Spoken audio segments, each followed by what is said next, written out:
अस्सलाम वालेकुम दोस्तों, मुंहिंजो नालो आहे कमर ज़मान हमलानी ऐं तव्हां ॾिसी रहिया आहियो HTV हमलानी TV यूट्यूब चैनल। जीअं त दोस्तों तव्हां सभिनि खे ख़बर आहे त कुझु ॾींहं पहिरियां सिंध टीवीअ ते सिंध ॼाई ड्रामो स्टार्ट थी चुको आहे। दोस्तों अॼु मां हिन ड्रामे सिंध ॼाईअ ते हिकु वीडियो ठाहिण वारो आहियां। दोस्तों हिन ड्रामे में जेके मिस्टेकूं थियूं आहिनि उहे सभु मां हिन वीडियो में ॾींदुसि। दोस्तों यादि रखिजो त हीअ मिस्टेकूं सिर्फ़ु फिल्मी मिस्टेकूं आहिनि, न कि पर्सनल मिस्टेकूं आहिनि, तंहिं करे हिननि मिस्टेकनि खे पर्सनल न वठिजो। उन खां अलावा दोस्तों इहो बि यादि रखिजो त हीअ मिस्टेकूं सिर्फ़ु ऐं सिर्फ़ु इंटरटेनमेंट लाइ रिकॉर्ड कयूं पियूं वञनि। उन खां अलावा जेके बि दोस्त मुंहिंजे हिन चैनल ते नवां पिया अचनि उन्हनि खे मुंहिंजी गुज़ारिश आहे त मुंहिंजे हिन चैनल खे सब्सक्राइब करे ऐं बेल जे आइकन खे ज़रूरु दॿाए छॾिजो ताकी हिन क़िस्म जा वधीक वीडियो तव्हांखे बर वक़्तु मिलंदा रहनि। त दोस्तों हाणे हलूं था पंहिंजे अॼु जे वीडियो जी तरफ़।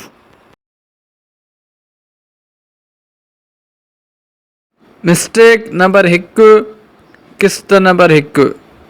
दोस्तों हिन सीन में तव्हां हिन हमरा ते गौर कयो त हिन हमरा खे हींअर ब्लू कलर जा कपिड़ा पहिरियल आहिनि। उन खां अलावा हिन जा पेर बि हींअर उघाड़ा आहिनि, मतिलबु त हिन खे पेरनि में हींअर चंपल कोन आहिनि। दोस्तों तव्हां हिकु दफ़ो ॿीहर ॾिसो त हिन सीन में हिन हमरा खे हींअर कपिड़ा ब्लू कलर जा पियल आहिनि ऐं उन खां अलावा हिन जा पेर बि उघाड़ा आहिनि, मतिलबु त हिन खे पेरनि में हिन वक़्तु चंपल कोन पातल आहिनि। ऐं दोस्तों सिर्फ़ु ऐं सिर्फ़ु हिकु ई सेकेंड खां पोइ जॾहिं हीउ सीन थो अचे त तव्हां ॾिसो हाणे हिन खे कपिड़ा बि चेंज आहिनि। हाणे हिन खे ब्राउन कलर जा कपिड़ा पहिरियल आहिनि। हीउ ॾिसो ॻाढ़े कलर ते जेके ब्राउन कपिड़ो हूंदो आहे उहो पहिरियल आहे ऐं हिन खे हाणे पेरनि में चंपल बि पहिरियल आहिनि। हीउ ॾिसो दोस्तों हिकु सेकेंड पहिरियां हिन खे कपिड़ा ब्लू कलर जा हुया ऐं हिन जा पेर बि उघाड़ा हुया ऐं दोस्तों वरी हिकु सेकेंड बाद हिन खे कपिड़ा बि चेंज आहिनि ऐं दोस्तों हिन खे पेरनि में चंपल बि पहिरियल आहिनि। दोस्तों इहा हिकु वॾी मिस्टेक आहे हिन ड्रामे जी शुरूआति में। मिस्टेक नंबर 2, क़िस्त नंबर 1। दोस्तों हिन सीन में तव्हां हिन जॻह ते गौर कयो त हिन जॻह ते तव्हांखे ही कैमरामैन जो पाछो साफ़ु नज़र ईंदो। दोस्तों हिकु दफ़ो तव्हां ॿीहर ॾिसो त हिन सीन में हिन जॻह ते ही कैमरामैन जो पाछो साफ़ु नज़र अची रहियो आहे। दोस्तों इहा बि हिकु वॾी मिस्टेक आहे हिन ड्रामे में। दोस्तों जेकर हीअ मिस्टेक तव्हांखे सम्झ में अची वई आहे त कमेंट सेक्शन में पंहिंजी राय ज़रूरु ॾिजो। मिस्टेक नंबर 3, क़िस्त नंबर 1। दोस्तों हिन सीन में तव्हां हिन हमरा ते गौर कयो त हिन हमरा जे बिल्कुलु ई वेझो पासे में पाणी आहे ऐं हीअ हमरा हिते गप जे मथां बीठो आहे। दोस्तों हिकु दफ़ो तव्हां ॿीहर ॾिसो त हिन हमरा जे वेझो ई पाणी आहे ऐं उन खां अलावा हीअ गप जे मथां हिन वक़्तु बीठल आहे। ऐं दोस्तों सिर्फ़ु ऐं सिर्फ़ु हिकु ई सेकेंड खां पोइ जॾहिं हीउ सीन थो अचे त हाणे हीअ हमरा हिन पाणीअ खां काफ़ी परे आहे ऐं उन खां अलावा हाणे हीउ हिकु कप ते बीठल आहे, यानी किनारे ते बीठल आहे। दोस्तों हीउ ॾिसो पहिरें सीन में तव्हां हिन हमरा जे पाणी बिल्कुलु वेझो हुयो ऐं गप जे मथां बीठल हुयो, पर दोस्तों हाणे वरी हिकु सेकेंड बाद दोस्तों हीअ पाणीअ खां काफ़ी परे थी वियो ऐं उन खां अलावा हीअ हाणे किनारे ते बीठल आहे। दोस्तों हिकु ई सेकेंड में इहो कीअं मुमकिन आहे? मतिलबु त दोस्तों हिकु ई सेकेंड में हीअ किनारे ताईं कीअं पहुची वियो? ऐं दोस्तों अञा बि हीअ मिस्टेक ख़तमु न आहे थी। दोस्तों वरी 10 खां 15 सेकेंड बाद हीअ साॻिए ई उन पाणीअ जे वेझो ऐं हिन गप जे मथां अची वञे थो।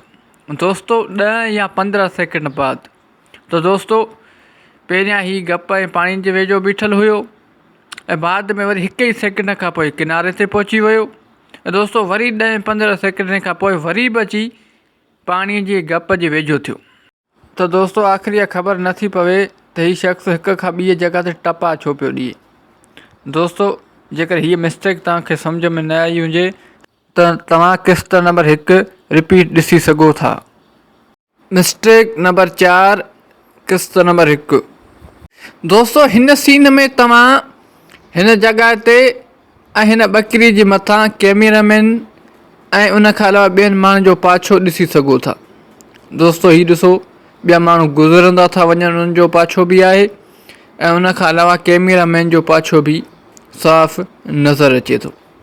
दोस्तों इहा बि हिकु वॾी मिस्टेक आहे जंहिंजे बारे में हिननि खे रिकॉर्डिंग कंदे ख़बर ई कान पई। मिस्टेक नंबर 5 किस्त नंबर 1। दोस्तों हिन सीन में तव्हां ही कार जे शीशे ते गौर कयो त हिते तव्हांखे हिकु पाछो नज़र ईंदो। दोस्तों इहो पाछो बि कैमरामैन जो ई आहे। दोस्तों जेको हिन हलंदड़ गाॾी में कैप्चर थी वियो। दोस्तों हीअ बि हिकु वॾी मिस्टेक आहे हिन ड्रामे में। दोस्तों हिन ड्रामे जे कैमरामैन खे हिकु जॻह ते सुखी कोन थो अचे ऐं बार बार हिन जो पाछो हर हिकु जॻह ते रिकॉर्ड थींदो थो वञे। दोस्तों हिन मिस्टेक जे बारे में तव्हां पंहिंजी राय कमेंट में ॾिजो। दोस्तों अॼु जे लाइ हिन वीडियो में बसि एतिरो। उमेद थो कयां त हीउ वीडियो तव्हांखे पसंदि आयो हूंदो। जेकर हीउ वीडियो तव्हांखे पसंदि आयो आहे त हिन वीडियो खे लाइक कंदा, दोस्तनि सां शेयर कंदा ऐं हिन वीडियो में प्यार भरी कमेंट बि ज़रूरु करे छॾींदा। दोस्तों यादि रखंदा त हीअ मिस्टेकूं सिर्फ़ु फिल्मी मिस्टेकूं आहिनि, ना कि पर्सनल मिस्टेकूं आहिनि। तंहिं करे हिननि मिस्टेकनि खे पर्सनल न वठिजो। उन खां अलावा दोस्तों इहो बि यादि रखियो त हीउ वीडियो सिर्फ़ु एंटरटेनमेंट लाइ रिकॉर्ड कयो वियो आहे। उन खां अलावा दोस्तों जेके बि दोस्त हेल ताईं मुंहिंजे हिन चैनल ते नवां पिया अचनि उन्हनि खे मुंहिंजी गुज़ारिश आहे त काइंडली मुंहिंजे हिन चैनल खे सब्सक्राइब करे ऐं बेल जे आइकन खे ज़रूरु दॿाए छॾिजो ताकी हिन क़िस्म जा वधीक वीडियो तव्हांखे बर वक़्तु मिलंदा रहनि। उन खां अलावा दोस्तों ड्रामा सीरियल सिंध जाई ते हीउ मुंहिंजो पहिरियों वीडियो आहे। जेकर हीउ वीडियो तव्हांखे पसंदि आयो हुजे त हिन खे लाइक कंदा, अॻियां दोस्तनि सां शेयर कंदा ऐं चैनल खे सब्सक्राइब करे बेल जे आइकन खे ज़रूरु दॿाए छॾींदा। ऐं दोस्तों जेकर हीउ वीडियो तव्हांखे पसंदि नथो अचे त कमेंट में पंहिंजी राय ॾेई ऐं वीडियो खे डिसलाइक करे छॾींदा। दोस्तों हाणे मिलूं था नेक्स्ट वीडियो में, तेसिताईं मूंखे ॾींदा इजाज़त। अल्लाह हाफ़िज़।